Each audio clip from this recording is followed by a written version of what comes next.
Harry Potter और पारस पत्थर जेके rolling अध्याय 1। वह लड़का जो जिंदा बच गया। ट्रिविट ड्राइव के मकान नंबर 4 में रहने वाले मिस्टर और मिसेस डर्सली गर्व से कहते थे, हम तो पूरी तरह सामान्य लोग हैं। कोई सोच भी नहीं सकता था कि लोग किसी रहस्यमय या अजीब चीज में उलझ सकते थे, क्योंकि वह इस तरह की बेतुकी बातों से दूर रहते थे।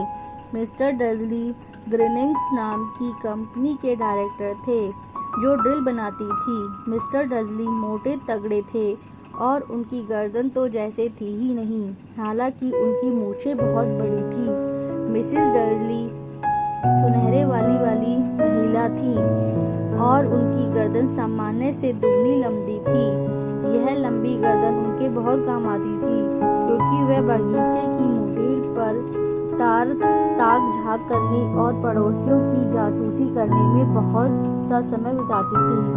उनका एक छोटा सा बेटा भी था, जिसका नाम डडली और मिस्टर मिसेस डडली का मानना था कि दुनिया में सबसे अच्छा कोई हो ही नहीं सकता। उनके पास वह सब कुछ था जो वह चाहते थे, पर उनकी जिंदगी में एक रहस्य भी था और उन्हें सबसे ज्यादा डर इसी बात का लगता था कि कहीं वह रहस्य किसी को पता न चल जाए। वह यह सोच भी नहीं सकते थे कि अगर किसी को पॉटर परिवार के बारे में पता चल गया तो उनका क्या होगा। मिसेस पॉटर मिसेस डर्सली की बहन थी, परंतु वह कई सालों से एक दूसरे से नहीं मिली थी। सच तो यह था कि मिसेस डर्सली सबको यह बताती थी कि उनकी कोई बहन नहीं थी, क्योंकि उनकी बहन और उनका निकम्मा पति उन दोनों से उतने ही अलग थे जितना अलग होना संभव था। यह सोचकर ही डर्सली पति पत्नी के होश उड़ जाते थे कि अगर पॉटर पति पत्नी उनकी गली में आ गए तो उनके पड़ोसी क्या कहेंगे। वे जानते थे कि उनका एक छोटा सा बेटा भी था, पर उन्होंने कभी नहीं देखा था। यह बच्चा भी एक बड़ा कारण था जिस वजह से वह पॉटर पति पत्नी से दूर रहते थे। वह नहीं चाहते थे कि डडली इस तरह के बच्चे से मिले जुले। जब मिस्टर और मिसेस डर्सली उस बोझिल मंगलवार को सोकर उठे जहां से हमारी कहानी शुरू होती है, तो बादलों से भरे आसमान को देखकर कोई भी यह नहीं सोच सकता था कि पूरे देश में अजीबोगरीब और रहस्यमयी घटनाएं जल्दी ही होने वाली हैं। मिस्टर डर्सली ने ऑफिस जाने के लिए गुनगुनाते हुए अपने सबसे बोरिंग टाई निकाली और मिसेस डर्सली चहकते हुए इधर उधर बातें करती रहीं। इसके साथ ही वह हल्ला मचा रहे डडली को ऊंची कुर्सी पर बिठाने के लिए उसके साथ कुश्ती भी लड़ती जा रही थी। उसमें से किसी को भी यह नहीं दिखा था कि वह बड़ा सा उल्लू उनकी खिड़की के पास से पंख फड़फड़ाते हुए गुजर गया।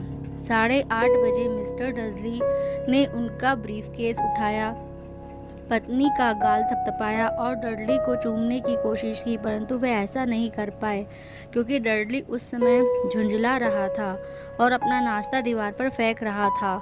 शैतान कहीं का, डर्सली ने घर से निकलते समय हंसकर लाड से कहा। वह अपनी कार में बैठे और 4 नंबर के पोर्च के बाहर आ गए।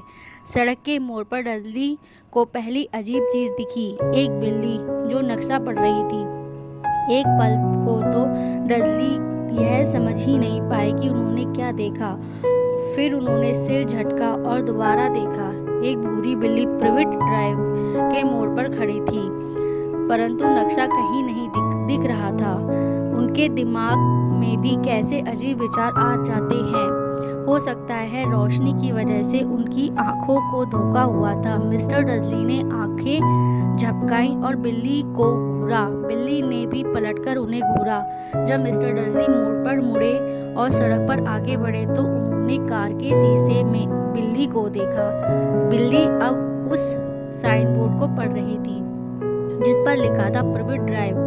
नहीं, वह साइन बोर्ड को देख रही थी। बिल्ली ना तो नक्शे को देख सकती थी और ना ही साइन बोर्ड पढ़ सकती थी। मिस्टर डर्सली ने अपने कंधे उचकाए और बिल्ली को अपने दिमाग से बाहर निकाल दिया। जब वे शहर की तरफ बढ़े तो उनके दिमाग में कुछ और नहीं था। ड्रिल के उस बड़े ऑर्डर के सिवाय जो उन्हें उस दिन मिलने की उम्मीद थी। परंतु शहर के करीब पहुंचते पहुंचते उन्होंने कुछ भी ऐसा नहीं देखा। उनके दिमाग में ड्रिल का विचार बाहर निकाल दिया। वह सुबह की तरह जब वह ट्रैफिक जाम में फंसे थे तो उनका ध्यान इस तरफ गया कि वह आज से लोग अजीब कपड़े पहनकर घूम रहे थे। मिस्टर डर्सी के पैरों को जैसे लकवा मार गया। डर के मारे उनके होश उड़ गए। उन्होंने कानाफूसी करने वालों की तरफ देखा जैसे उनसे कुछ पूछना चाहते हो, परंतु फिर भी उन्होंने इसी से अपनी भलाई समझी कि ऐसे ना किया जाए। उन्होंने सड़क के पार दौड़ लगा दी, धड़धड़ाते हुए अपने ऑफिस में अपनी सेक्रेटरी को फटकारा कि वह उन्हें डिस्टर्ब ना करे। झपट कर फोन उठाया और घर का नंबर लगभग पूरा डायल कर दिया था कि तभी उन्होंने अपना इरादा बदल दिया। उन्होंने रिसीवर दोबारा नीचे रख दिया और अपनी मूंछों पर हाथ फेरने लगे। वह सोच रहे थे, नहीं, वह भी कितनी बड़ी बेवकूफ़ी करने जा रहे थे। पॉटर नाम के बहुत से लोग होते हैं। उन्होंने विश्वास था कि पॉटर नाम के ऐसे भी कई लोग होंगे जिनके बेटे का नाम हैरी होगा, और अगर देखा जाए तो उन्हें भी यह पक्का था कि उनके भांजे का नाम हैरी था।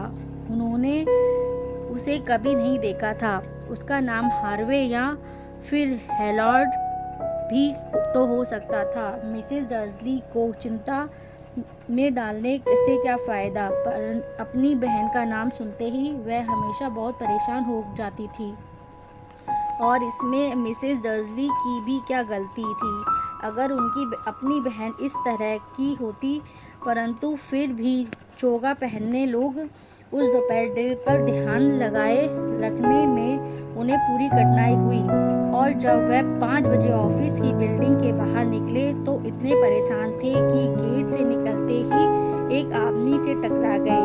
सॉरी, वह हड़बड़ाकर बोले, क्योंकि उनकी टक्कर से एक ठिकाना बूढ़ा आदमी लड़खड़ाकर लगभग गिर गया था। कुछ सेकंड बाद जाकर मिस्टर डर्सली का ध्यान इस तरफ गया कि उस आदमी ने बैगनी चोगा पहन रखा था। टकराने और जमीन पर लगभग गिर जाने के बाद भी वह कतई नाराज या परेशान नहीं दिख रहा था। इसके बजाय उनके चेहरे पर थोड़ी मुस्कान खिली थी। उन्होंने अपनी चिंतायाती की कांपती आवाज से कहा, और उनकी आवाज इतनी अजीब थी कि आसपास के लोग घूरने लगे। कोई बात नहीं, आज मुझे कोई चीज़ परेशान नहीं कर सकती। खुशियाँ मनाओ, क्योंकि तुम जानते हो कौन अब आखिरकार चला गया। आज का दिन इतनी खुशी का है कि तुम्हारे जैसे मखलूक को भी जश्न मनाना चाहिए। और फिर उस बूढ़े ने मिस्टर डर्सली की कमर पर हाथ डालकर उन्हें गले लगाया और वहां से चल दिया। मिस्टर डर्सली वहीं किसी पेड़ की तरह खड़े रह गए। एक अजनबी ने उन्हें गले लगाया। यही नहीं, उसने उन्हें मगलू भी कहा, चाहे उसका जो भी मतलब होता हो। उनके दिमाग के पुर्जे हिल चुके थे। वे अपनी कार की तरफ लपके और घर की तरफ चल दिए। उन्हें आशा थी कि यह सब बातें उनकी कल्पना की उपज ही होंगी, और यह आशा उन्होंने आज से पहले कभी नहीं की थी, क्योंकि वह कल्पना की उड़ान को पसंद नहीं करते थे। जब वह अपने घर के पोर्च में अंदर घुसे तो उन्होंने जो पहली चीज देखी उसे देखकर उनका दिमाग और खराब हो गया। जिस बुरी बिल्ली को उन्होंने सुबह देखा था वह अब उनके बगीचे की मुंडेर पर बैठी हुई थी। उन्होंने पूरा विश्वास था कि यह बिल्ली थी, क्योंकि उनकी आंखों के चारों तरफ उसी तरह के निशान थे। सो मिस्टर डर्सली जोर से चिल्लाए। बिल्ली टस से मस नहीं हुई। इसके बजाय उसने मिस्टर डर्सली की तरफ घूरकर देखा। मिस्टर डर्सली हैरान रह गए। यह आम बिल्लियों जैसा व्यवहार था। अपने आप को संभालने की कोशिश करते हुए वह घर के अंदर घुसे। अब उनका यह पक्का इरादा था कि वह अपनी पत्नी को कुछ भी नहीं बताए। मिसेस डर्सली का दिन अच्छा और सामान्य गुजरा। उन्होंने डिनर अपनी पति को बताया कि पड़ोसन की अपनी बेटी के साथ क्या समस्याएं चल रही हैं, और डडली ने यह एक नया वाक्य सीखा है, नहीं करूँगा। मिस्टर डर्सली ने सामान्य व्यवहार करने की कोशिश की।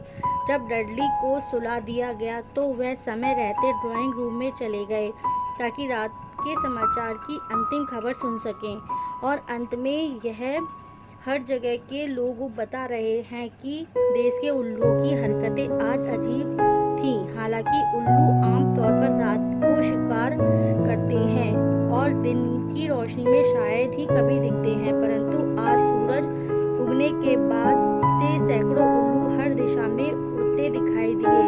विशेषज्ञ यह नहीं बता पा रहे हैं कि उल्लुओं में अचानक अपने सोने का समय क्यों बदल दिया है। मौसम की जानकारी जिस बैकफिन से जिम, क्या आज रात भी उल्लुओं की बारिश होने की संभावना है? हेलो डैड, मौसम विशेषज्ञ ने कहा। मैं आप उसके बारे में तो नहीं जानता, परंतु आज सिर्फ उल्लुओं की हरकतें ही अजीब नहीं रही। कैंट, यॉर्कशायर और डंडी के दर्शकों ने आज मुझे फ़ोन करके बताया कि मैंने कल जिस बारिश का वादा किया था उसकी जगह आज आसमान से उल्काओं की बारिश हुई। शायद लोग बॉनफायर नाइट का त्यौहार थोड़ी जल्दी मना रहे हैं। यह अगले सप्ताह है दोस्तों, परंतु आज की रात निश्चित रूप से पानी बरसेगा। मिस्टर डर्सली अपनी कुर्सी पर बर्फ की तरह जमे रहे। पूरे ब्रिटेन में उल्काओं की बारिश, दिन की रोशनी में उल्लुओं का उड़ना, हर चारों तरफ घूम रहे रहस्यमय लोग और पॉटर परिवार के बारे में कानाफूसी। मिसेस डर्सली 2 कप चाय लेकर ड्राइंग रूम में आई। तब बताए बिना कोई चारा नहीं था। उन्हें अपनी पत्नी को कुछ तो बताना ही पड़ेगा। उन्होंने घबराते हुए अपना गला साफ किया। और पेटूनिया डियर, हॉल में तुम्हारी बहन की कोई खबर मिली है क्या? जैसे उन्होंने सोचा था कि यह सुनकर मिसेस डर्सली को झटका भी लगा और गुस्सा भी आया। आमतौर पर वह लोग यह जताते थे कि मिसेस डर्सली का कोई बहन नहीं थी। नहीं, उन्होंने तीखा जवाब दिया। क्यों? समाचार में अजीब खबरें आ रही थीं। मिस्टर डर्सली ने सहमी हुई आवाज में कहा, उल्लू, उल्काएं और शहर में आज बहुत सी अजीब तरह के लोग घूम रहे थे। तो मिसेस डर्सली ने तमतमाकर पूछा। तो मैंने सोचा शायद कहीं हो ना हो इसका संबंध उन लोगों से है, उनकी तरह के लोग से तो नहीं है। मिसेस डर्सली होठ सिकोड़कर अपनी चाय पीती रहीं। मिस्टर डर्सली ने विचार किया कि क्या उनमें अपनी पत्नी को यह बताने की हिम्मत थी कि उन्होंने पॉटर का नाम सुना है। अंत में वह इस नतीजे पर पहुंचे कि उनमें इतनी हिम्मत नहीं थी। इसके बजाय वह जितने सामान्य ढंग से कह सकते थे उन्होंने कहा, उनका बेटा, उसकी उम्र भी अब डडली जितनी ही होगी, ना मेरे ख्याल से उतनी ही होनी चाहिए। मिसेस डर्सली ने कड़कड़ाकर कहा, वैसे ही नाम क्या है? हॉवर्ड है या ना? हैरी, और मेरा ख्याल से यह बहुत ही घटिया और सड़क छाप नाम है। और नहीं तो यह मिस्टर डर्सली बोले और उनका दिल बुरी तरह डूबता जा रहा था। बिल्कुल ठीक कहा, मेरा भी यही ख्याल है। जब वह लोग सोने के लिए ऊपर वाली मंजिल पर गए तब उसके बाद मिस्टर डर्सली इस विषय पर एक शब्द नहीं बोले। जब मिसेस डर्सली बाथरूम में थी तो मिस्टर डर्सली चुपके से बेडरूम की खिड़की के पास गए और उन्होंने सामने वाले बगीचे में झांका। बिल्ली अब भी वहीं थी। वो प्रिविट ड्राइव के मोड़ पर नजरें गड़ाए थी, जैसे उसे किसी का इंतजार था। क्या यह उसके मन का वहम था या फिर इसका पॉटर परिवार से कोई संबंध था? अगर ऐसा हो और अगर किसी को यह पता चल जाए कि उसका संबंध ऐसे लोगों से है, बहरहाल यह तय था कि वह सहन नहीं कर पाएंगे। मिस्टर और मिसेस डर्सली बिस्तर पर लेट गए। मिसेस डर्सली तो तत्काल सो गए, परंतु मिस्टर डर्सली जागते रहे और मन ही मन सारी बातें याद करते रहे। सोने से पहले उनके मन में तसल्ली देने वाला आखिर विचार यही था कि अगर पॉटर परिवार का इस अजीब घटनाओं से संबंध हो भी तो भी डरने की कोई बात नहीं है, क्योंकि वह उनके और मिसेस डर्सली के पास भला क्यों आएंगे। पॉटर पति पत्नी बहुत ही अच्छी तरह से जानते थे कि उनके और उन जैसे लोगों के बारे में पेटूनिया और किसी तरह के विचार रखते थे। मिस्टर डर्सली को समझ में नहीं आ रहा था कि वह पेटूनिया किसी और किसी चीज की तरह उलझ सकते हैं और इस समय वो नहीं होंगी। उन्होंने उबासी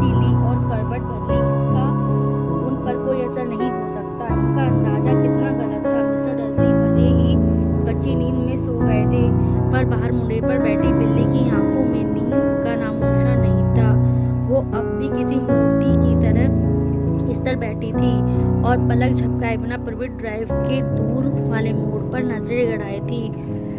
जब बगल वाली सड़क पर एक कार का दरवाजा भड़ाक से बंद हुआ तो वो नहीं हिली, ना ही जब उल्लू उसके सिर के ऊपर से उड़ते हुए गए। दरअसल लगभग आधी रात के करीब यह बिल्ली अपनी जगह से हिली। बिल्ली जिस मोड़ पर नजरें गड़ाई थी वहाँ एक आदमी प्रकट हुआ। वह इतने अचानक और चुपचाप आया कि देखने वाले लोगों को लग सकता था कि वह जमीन के भीतर से निकला हो। बिल्ली की मूंछ फड़की और उसकी आंखें सिकुड़ गईं। इस तरह का आदमी प्राइवेट ड्राइव में पहले कभी नहीं दिखा था। वह लंबा, दुबला और बहुत बूढ़ा था। उसकी उम्र उसके बालों और दाढ़ी की सफेदी से झलकती थी, जो दोनों ही इतने लंबे थे कि उन्हें अपनी बेल्ट के नीचे सोख सकता था।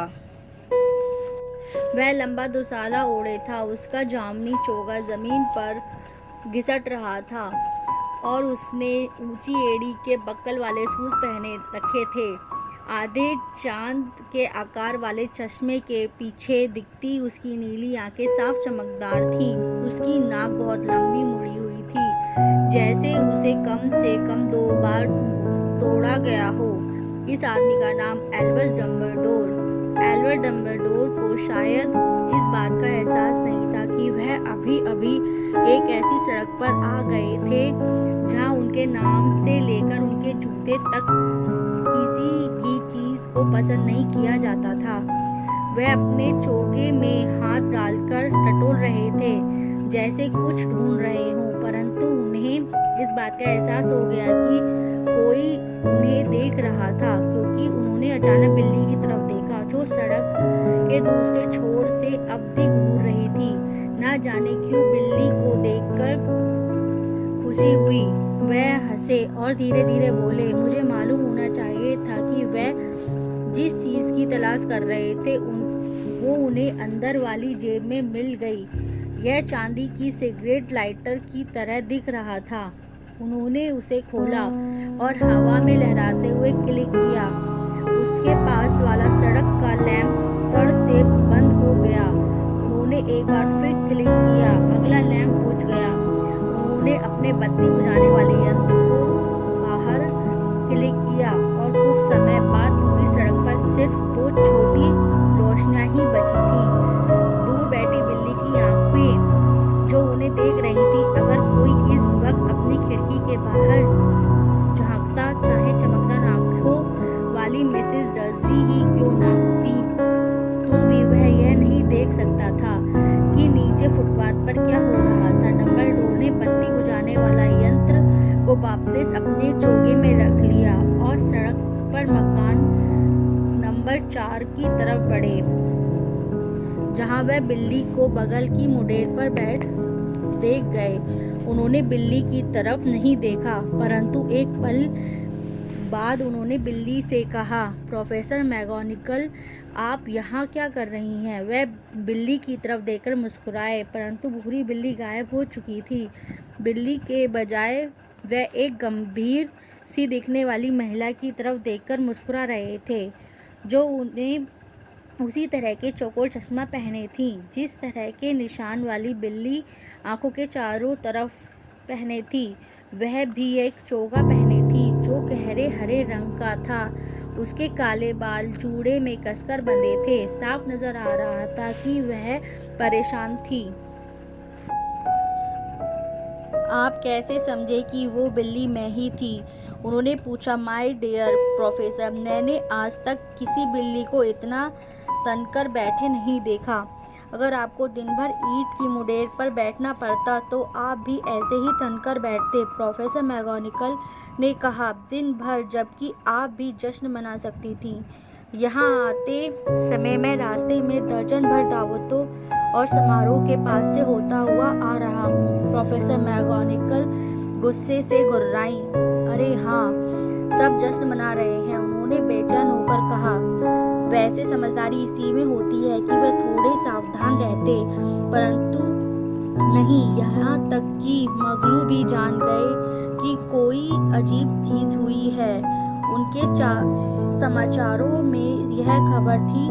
उन्होंने अपने सिर को डर्सली के अंधेरे ड्राइंग रूम की खिड़की की तरफ झटके से मोड़ा। मैंने समाचार सुने थे, उल्लुओं के झुंड, उल्काओं। वह लोग पूरी तरह मूर्ख नहीं हैं। उन्हें पता चलना ही था। कैंट में उल्काओं की बारिश। मैं शर्त लगा सकती हूँ कि डेटेलस डिगल का नाम होगा। उसमें धेले भर की अकल नहीं है। आप उन्हें दोष दे सकती हैं। डंबलडोर ने नरमी से कहा, 11 साल से हमारे पास जश्न मनाने की कोई वजह नहीं थी। मैं जानती हूँ, प्रोफेसर मैगोनिगल ने चिढ़ते हुए कहा, परंतु इस मतलब तो यह तो नहीं है कि बेवकूफ़ी पर ही उतर आए। लोग सरासर लापरवाही कर रहे हैं। उन्होंने मगलों जैसे कपड़े तक नहीं पहने हैं। चोगे पहनकर भरी दोपहर में सड़क पर घूम रहे हैं और अफवाहें फैला रहे हैं। उन्होंने अपने डंबलडोर पर तिरछी निगाहें डाली। उन्होंने उम्मीद कर रही हो कि वह कुछ कहेंगे, परंतु चूंकि उन्होंने ऐसा नहीं किया, इसलिए वह आगे बोलती रही। कितना बढ़िया रहेगा अगर जिस दिन तुम जानते हो कौन आखिरकार गायब हो गया है, उसी दिन मगलुओं को हमारे बारे में पता चल जाए। मुझे लगता है कि सचमुच चला गया है ना डंबलडोर? लगता है ऐसे ही, डंबलडोर ने कहा। मैं बहुत सी चीज़ों के लिए ऊपर वाले का एहसान मानना चाहिए। और आप शरबत लेमन लेंगी क्या? शरबत लेमन एक तरह का मगलू मिठाई जो मुझे बहुत पसंद है। नहीं धन्यवाद, प्रोफेसर मैगोनिगल ने ठंडे स्वर में कहा। मानो कहना चाहती हो, यह भी कोई वक्त है शरबत लेमन खाने का? जैसे मैंने कहा, अगर तुम जानते हो कौन चला गया हो, माय डियर प्रोफेसर, कम से कम आप जैसी समझदार महिला को तो उसका नाम लेना चाहिए। यह तुम जानते हो कौन की बकवास छोड़िए। पिछले 11 साल में मैं लोगों को यह समझाने की कोशिश कर रहा हूँ कि वह उसे उसके असली नाम से बुलाए, वोल्डेमॉर्ट। प्रोफेसर मैगोनिगल पीछे हटी, परंतु डंबलडोर 2 शरबत लेमन निकालने में लग गए, इसलिए वह उनकी तरफ नहीं देख रहे थे। अगर हम कहते रहे, तुम जानते हो कौन, तो समझना बहुत मुश्किल हो जाता है। मुझे कभी नहीं लगा कि वोल्डेमॉर्ट का नाम लेने से में डरने की कोई वजह है। मैं जानती हूँ आप नहीं डरते, प्रोफेसर मैगोनिगल ने कहा। उनके स्वर में आधी तारीफ और आधी उलझन साफ सुनाई दे रही थी। आपकी बात अलग है। सब जानते हैं कि आप ही वह अकेले आदमी हैं जिसने तुम जानते हो। अरे अच्छा, वोल्डेमॉर्ट डरता था। आप मेरी ज़रूरत से ज़्यादा तारीफ कर रही हैं, डंबलडोर ने शांति से कहा। वोल्डेमॉर्ट में ऐसी शक्तियाँ हैं जो मुझ में नहीं हो सकती, सिर्फ इसलिए क्योंकि आप इतने महान हैं कि आप उनका इस्तेमाल नहीं करना चाहते। मेरी किस्मत अच्छी है कि आज अंधेरा है। मैं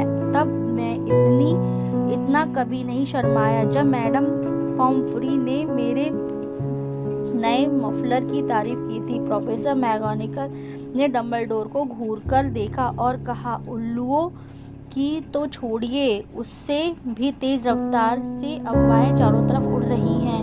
आप जानते हैं कि लोग क्या कह रहे हैं कि क्यों गायब हो गया, कि आखिर किस चीज़ से उसे रोक दिया। ऐसा लग रहा था कि प्रोफेसर मैगोनिगल उस मुद्दे पर पहुंच गई थी जिस पर चर्चा करने के लिए वह सबसे ज़्यादा बेचैन थी।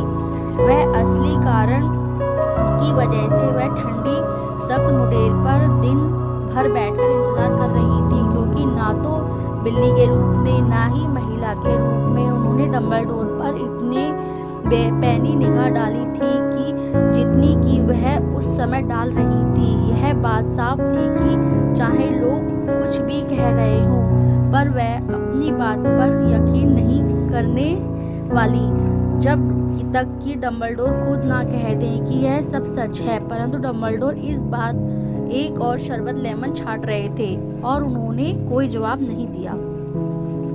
प्रोफेसर मैगोनिगल ने जोर देकर आगे कहा, लोग कह रहे हैं कि वोल्डेमॉर्ट कल रात को गॉड्रिक हैलो में पॉटर परिवार की तलाश में गया। था। अब वहाँ यह है कि लिली और जेम्स पॉटर कि वह लोग मर चुके हैं। डंबलडोर ने सिर झुकाया। प्रोफेसर मैगोनिकल के मुंह से आह निकल गई। लिली और जेम्स, मुझे विश्वास नहीं हो रहा है, मैं जिस पर विश्वास नहीं करना चाहती थी। ओह एल्बस डंबलडोर आगे बढ़े और उन्होंने प्रोफेसर मैगोनिकल का कंधा थपथपाया। मैं जानता हूँ, उन्होंने भारी आवाज में कहा। आगे बोलते समय प्रोफेसर मैगोनिकल की आवाज़ थरथरा रही थी। यही नहीं, लोग तो यह भी कह रहे थे कि उनके बेटे हैरी पॉटर को मारने की कोशिश की, परंतु वह उसे नहीं मार पाया। वह उस छोटे से बच्चे को नहीं मार पाया। कोई नहीं जानता कि क्यों, ऐसा कैसे, परंतु लोग कह रहे थे कि जब वोल्डेमॉर्ट हैरी पॉटर को नहीं मार पाया तो उसकी शक्ति नष्ट हो गई और इसीलिए वह गायब हो गया। डंबलडोर ने उदास होकर सिर हिलाया। यह सच है, प्रोफेसर मैगोनिकल ने हकलाते हुए कहा। जब उसने इतना कुछ किया था, जब उसने इतने सारे लोगों को मार डाला था, इसके बाद भी वह एक छोटे बच्चे को नहीं मार पाया। बड़ी हैरानी की बात है। उसे रोकने वाला कौन था? परंतु भगवान के लिए मुझे यह बताएं कि हैरी कैसे बच गया। हम सिर्फ अंदाजा लगा सकते हैं, डंबलडोर ने कहा। शायद हम उसका कारण कभी नहीं जान पाएंगे। प्रोफेसर मैगोनिकल ने जाली वाला रुमाल निकाला और चश्मे को साफ किया और अपनी आंखें पोंछी। डंबलडोर ने गहरी सांस खींचते हुए अपनी जेब से एक सुनहरी घड़ी निकाली और उसे ध्यान से देखा। और घड़ी बहुत विचित्र थी, क्योंकि इसमें 12 कांटे थे और अंक एक भी नहीं था। इसके बजाय उसके किनारे पर छोटे ग्रह घूम रहे थे। बहरहाल इससे डंबलडोर को कुछ समझ नहीं आया होगा, क्योंकि उन्होंने इसे आपस में जेब में रख लिया और कहा, हैग्रिड को देर हो गई। वैसे मुझे लगता है उसी ने उसको बताया होगा कि मैं यहाँ आने वाला हूँ। हाँ, प्रोफेसर मैगोनिकल ने कहा। और मुझे नहीं लगता आप मुझे यह बताएंगे कि आप और कहीं और जाने के बजाय यहाँ क्यों आए हैं। मैं हैरी को अगले अंकल आंटी के पास छोड़ने आया हूँ। अब इसके परिवार के नाम पर सिर्फ यही लोग बचे हैं। आप यह तो नहीं कहना चाहते, आपका इशारा उन लोगों की तरफ तो नहीं है जो यहाँ रहते हैं? प्रोफेसर मैगोनिकल ने चीखते हुए मकान नंबर 4 की तरफ इशारा किया और मुडेर से नीचे कूद गए। डंबलडोर, आप ऐसा नहीं कर सकते। मैंने दिन भर इन लोगों को देखा है। दुनिया में आपको ऐसे 2 लोग ही नहीं मिल सकते जो हमसे इतने अलग हों, और उनका एक बेटा भी है। मैंने देखा है कि अपनी माँ को पूरी सड़क पर लात मारता जा रहा था और मिठाई खाने की जिद कर रहा था। हैरी पॉटर यहाँ आकर रहेगा, यह उसके लिए सबसे अच्छी जगह है, डंबलडोर ने थोड़ी कड़क आवाज में कहा। जब वह थोड़ा बड़ा हो जाएगा तो अपने अंकल आंटी उसे सब कुछ समझा देंगे। मैंने उसके लिए चिट्ठी लिख दी है। चिट्ठी? प्रोफेसर मैगोनिकल ने भरी आवाज में दोहराया। वह एक बार मुडेर पर बैठ गई। डंबलडोर, क्या आपको सचमुच लगता है कि आप चिट्ठी में सारी बातें समझा सकते हैं? ये वो लोग हैं जो कभी नहीं समझ पाएंगे। वह मशहूर होगा, चारों तरफ उसका नाम होगा। मुझे हैरानी नहीं होगी कि अगर भविष्य में उसका आज का नाम हैरी पॉटर दिवस के रूप में मनाया जाए, हैरी के बारे में किताबें लिखी जाएं। तुम्हारी दुनिया में हर बच्चे की जुबान पर उसका नाम होगा। बिल्कुल ठीक है। डंबलडोर अपने आधे चांद के आकार के चश्मे के ऊपर गंभीरता से देखते हुए बोले, यह किसी भी बच्चे का दिमाग खराब करने के लिए काफी है। वह मशहूर हो जाएगा इससे पहले कि वह बोलना और चलना सीखे। उसे तो यह घटना भी याद नहीं होगी जिसके लिए वह मशहूर है। क्या आपको यह नहीं लगता कि अगर इस सबसे दूर रहकर वह बड़ा हो जाए तो ज़्यादा अच्छा होगा, जब तक कि वह इससे झेलने के लिए तैयार ना हो जाए? प्रोफेसर मैगोनिकल ने कहा। अपना मुंह खोला और फिर अपना इरादा बदलकर अपने विचार को निगला और आगे कहा, हाँ हाँ, आप ठीक कह रहे हैं, परंतु डम्बलडोर, वह बच्चा यहाँ आएगा कैसे? उन्होंने अचानक डम्बलडोर के चोगे में घूरा, जैसे उन्हें लग रहा था कि हैरी इसी के नीचे छिपा है। हैग्रिड उसे ला रहा है। क्या आपको यह ठीक लगता है कि आप हैग्रिड को इतनी महत्वपूर्ण काम के लिए भरोसा कर रहे हैं? मुझे हैग्रिड पर अपनी जान से ज्यादा भरोसा है, डम्बलडोर ने कहा। मैं यह नहीं कहती कि वह दिल का बुरा है, प्रोफेसर मैगोनिकल ने अपनी मन मारकर कहा, परंतु आपको यह तो मानना ही पड़ेगा कि वह थोड़ा लापरवाह है। उसकी यह आदत है। यह कैसी आवाज है? एक हल्की गड़गड़ की आवाज ने उसके चारों तरफ फैली खामोशी तोड़ी। आवाज धीरे धीरे तेजी होती गई। उन्होंने सड़क पर ऊपर की ओर देखा, हेडलाइट की रोशनी की तलाश की। जब आवाज बहुत तेज हो गई तो उन्होंने ऊपर आसमान की तरफ देखा। एक बड़ी मोटरसाइकिल हवा में से निकलकर नीचे उतरी और उनके सामने सड़क पर आकर खड़ी हो गई। मोटरसाइकिल बहुत बड़ी थी, परंतु यह उस आदमी के मुकाबले में कुछ नहीं थी जो उस पर बैठा हुआ था। वह आदमी की तुलना में दुगना लंबा था और कम से कम 5 गुना चौड़ा था। वह एकदम जंगली लग रहा था, क्योंकि काले बालों और लंबी दाढ़ी में उसके ज़्यादातर चेहरे को छिपा रखा था।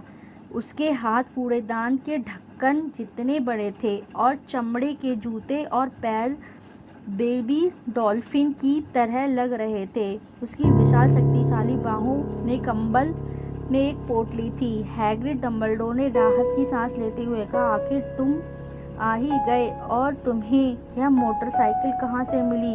उधारी प्रोफेसर डम्बलडोर। सर, हैग्रिड ने मोटरसाइकिल से सावधानी से उतरते हुए कहा, सीरियस ब्लैक ने यह हमें उधार दी है। हम उसे ले गए। सर, कोई मुश्किल तो नहीं हुई? नहीं सर, घर तो लगभग पूरी तरह तबाह हो गया, परंतु उसमें पहले की मगलू चारों तरफ जमा हो गए। हम उसे सही सलामत बाहर निकाल लाए। जब हम ब्रिस्टल के ऊपर से उड़ रहे थे तो उसकी नींद लग गई। डम्बलडोर ने प्रोफेसर मैगोनिकल आगे झुके और उन्होंने कंबलों की पोटली से ऊपर से झांका। अंदर एक छोटा बच्चा था जो गहरी नींद में सो रहा था। उसके माथे पर काले घने बालों के गुच्छे के नीचे उसे अजीब से आकार का घाव दिख रहा था, जैसे वहां एक बिजली गिरी हो। क्या ये वही है? प्रोफेसर मैगोनिकल ने फुसफुसाते हुए कहा। हाँ, डम्बलडोर ने कहा, उसके माथे पर यह निशान जिंदगी भर रहेगा। क्या आप इस बारे में कुछ नहीं कर सकते? डम्बलडोर, अगर मैं कर सकता तो भी नहीं करता। घाव के निशान कई बार बहुत काम आते हैं। मेरे खुद के बाएं घुटने पर एक निशान है जो लंदन के अंडरग्राउंड की बेहतरीन नक्शा है। खैर, उसे मुझे दे दो हैग्रिड, अच्छा रहेगा अगर आप इस काम को जल्दी निपटा लें। डम्बलडोर ने हैरी को अपनी बाहों में लिया और डर्सली की तरफ मुड़े। क्या हम उसे गुड बाय कह सकते हैं? हैग्रिड ने पूछा। उसने अपना बड़ा झबरीले बालों वाला सर हैरी पर झुकाया और अपने लटकते बालों को छुआते हुए बहुत हल्के से चूमा। फिर अचानक हैग्रिड के मुंह से आवाज निकली जैसे घायल कुत्ता रो रहा हो। प्रोफेसर मैगोनिकल दबी आवाज में बोली, मगलू जाग जाएगा। सॉरी, हैग्रिड ने सिसकते हुए कहा। उसने बहुत सा धमाकेदार रुमाल निकाला और अपना चेहरा छुपा लिया, परंतु हम इसे सहन नहीं कर सकते। लिली और जेम्स मर गए और बेचारे छोटे से हैरी को मगलों के साथ रहना पड़ेगा। हाँ, बड़े दुख की बात है, पर आपको संभालो हैग्रिड, वरना लोग हमें देखेंगे। प्रोफेसर मैगोनिकल ने फुसफुसाते हुए कहा कि अब जब डम्बलडोर बगीचे के नीचे दीवार पर लांघकर सामने वाले दरवाजे की तरफ गए तो प्रोफेसर मैगोनिकल हैग्रिड की बाह को डरते डरते थपथपा रही थी। डम्बलडोर ने हैरी को दरवाजे की सीढ़ियों पर धीरे से लिटा दिया और चौके से एक चिट्ठी निकाली। उसे हैरी के कंबल के अंदर सावधानी से रख दी। इसके बाद तो वह दोनों के पास लौट गए और 1 मिनट बाद तीनों खड़े रहे और उसे एक छोटी सी पोटली से निहारते रहे। हैग्रिड के कंधे हिल रहे थे। प्रोफेसर मैगोनिकल की पलकें लगातार झपक रही थीं और डम्बलडोर की आंखों में चमक आम तौर पर नजर आती थी, वह उस समय नहीं दिख रही थी। तो डम्बलडोर ने अंत में कहा, अब हमारा काम खत्म हो चुका है, अब यहाँ रुकना की कोई ज़रूरत नहीं है। अच्छा होगा कि हम यहाँ से चले जाएं, जश्न में शामिल हो जाएं। हाँ, हैग्रिड ने बहुत दबी आवाज़ में कहा, हम मोटरसाइकिल सीरियल ब्लैक को लौटा देते हैं। Good night professor McGonagall. Professor Dumbledore sir, आपने बहुत बहते हुए आंसुओं को अपनी जैकेट में आस्तीन से पोंछते हुए हैग्रिड मोटरसाइकिल पर सवार हुए और किक मारकर उसके इंजन को जान डाल दी। फिर तेज गरज के साथ मोटरसाइकिल हवा में उठी और देर रात तक अंधेरे में घूम हो गई। प्रोफेसर मैगोनिकल, मुझे आशा है कि आपसे जल्दी ही मुलाकात होगी, डम्बलडोर ने सिर हिलाते हुए कहा। प्रोफेसर मैगोनिकल ने जवाब में अपनी नाक सुड़की। डम्बलडोर मुड़े और सड़क पर चल दिए। मोड़ पर जाकर वह रुके और अपनी चांदी की बत्ती बुझाने वाला यंत्र बाहर निकाला। उन्होंने उसे एक बार क्लिक किया तो रोशनी के बाहर 12 गोले सड़क के लैंप की तरफ तेजी से लपके और प्रिविट ड्राइव अचानक नारंगी रोशनी में नहा गया। डम्बलडोर देख सकते थे कि सड़क के दूसरी सिरे पर एक भूरी बिल्ली चली जा रही थी। वह नंबर 4 की सीढ़ी पर रखे कंबल की पोटली की झलक पर दिख रही थी। गुड लक हैरी, उन्होंने धीमे से कहा। फिर वह पलटे और चोगे की वो झटका देते हुए गायब हो गए। हल्की हल्की हवा प्रिविट ड्राइव की साफ सुथरी झाड़ियों को हिला रही थी। काले आसमान के नीचे सब कुछ शांत और व्यवस्थित था। यह वह आखिरी जगह थी जहाँ आश्चर्यजनक घटनाएं होने की उम्मीद कर रहे थे। हैरी पॉटर ने सोते सोते अपनी कंबलों के भीतर करवट बदली।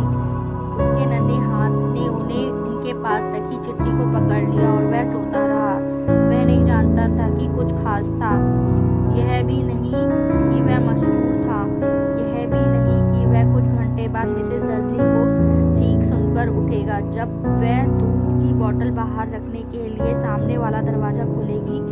वह यह भी नहीं जानता था कि अगले कुछ सप्ताह उसका कजिन डर्ली उसे नोचेगा और तंग करेगा, और यह भी नहीं जान सकता था कि इस समय पूरे देश में चुप कर मिल रहे लोग अपने गिलास उठाकर दबी आवाज में कह रहे थे, हैरी पॉटर के नाम पर लड़का जो जिंदा बच गया।